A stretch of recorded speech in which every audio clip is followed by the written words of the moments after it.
Mga Lodi, gusto nyo bang ma-monetize ang inyong mga TikTok channel? Kung oo ang inyong mga sagot, it's time for you para baguhin nyo na ang pag-upload ng inyong mga video. Since mayroong bagong update ang TikTok na dapat nakapalandscape na yung ating mga video, nakapahiga. Kung napansin nyo, yung video ko for today, nakapalandscape siya, nakapahiga. Hindi na yung regular na nakatayo na normal nating ginagawa dito sa TikTok. So yan yung bagong update ng TikTok ngayon. Kung gusto nyo na ma-post ng algorithm ang inyong mga video sa FYP, mag-upload kayo ng naka-landscape na video. Magkakaroon daw ng maraming views and comments at talagang dadalhin ng algorithm sa FYP ang inyong mga video kung ito ay naka-landscape at more than 3 minutes. At hindi ko pa alam kung ano yung mga susunod na update. Nag-aabang-abang din ako about sa monetization. Bukod sa affiliate, sa TikTok series at sa mga video gifts, magkakaroon na daw, yan yung chismis, ng monetization ang lahat ng ating mga video na i-upload dito sa TikTok. Magbabago na ng format ang TikTok, gagayahin na nila ang YouTube. Kaya nga pati ang format ng video dapat naka-landscape na at dapat minimum 3 minutes yung ating mga video para tayo ay ma-monetize.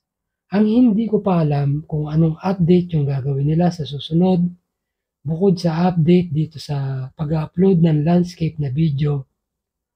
Malamang sa malamang ay magre-required sila ng dami ng followers at minute views, which is hindi ko pa alam kung more than 1K or 5K dapat ang inyong mga followers at hindi ko alam kung ilang minutes views ang required para tayo ay ma-monetize dito sa TikTok. Kasi sa YouTube, requirements ay 1,000 subscriber and minimum 4,000 minutes views ang meron tayo bago tayo ay ma-monetize. Since wala pang update dito sa TikTok, antay-antay na lang natin. So kung hindi ka pa nakapollow sa akin, i-follow mo na itong channel ko para kung meron mga update dito sa TikTok, ay malaman mo dahil ako ay mag-upload ng bawat update dito sa TikTok para ma-share ko sa inyong lahat at maging aware kayo.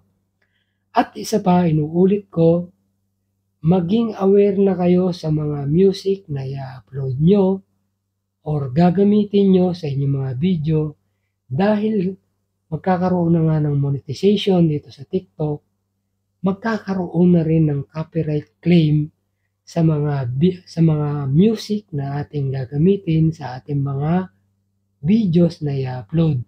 So you must be aware kung copyrighted ba or copyright free yung ating gagamitin na music sa pag-upload ng video dito sa TikTok since magkakaroon na nga ng monetization. Paulit-ulit. Gago! Dapat magkaroon na kayo ng video na naka-landscape, hindi yung patayo. Sabagay, minsan masarap din yung patayo no? Kesa sa yung pahiga. So yun na nga mga kaibigan, kung naglilibang-libang lang kayo, gawin nyo na lang yung normal na ginagawa nyo pagbibideo.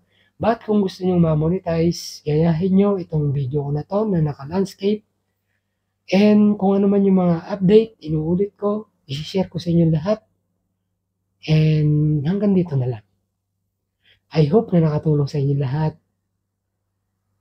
Have a good day. God bless you all.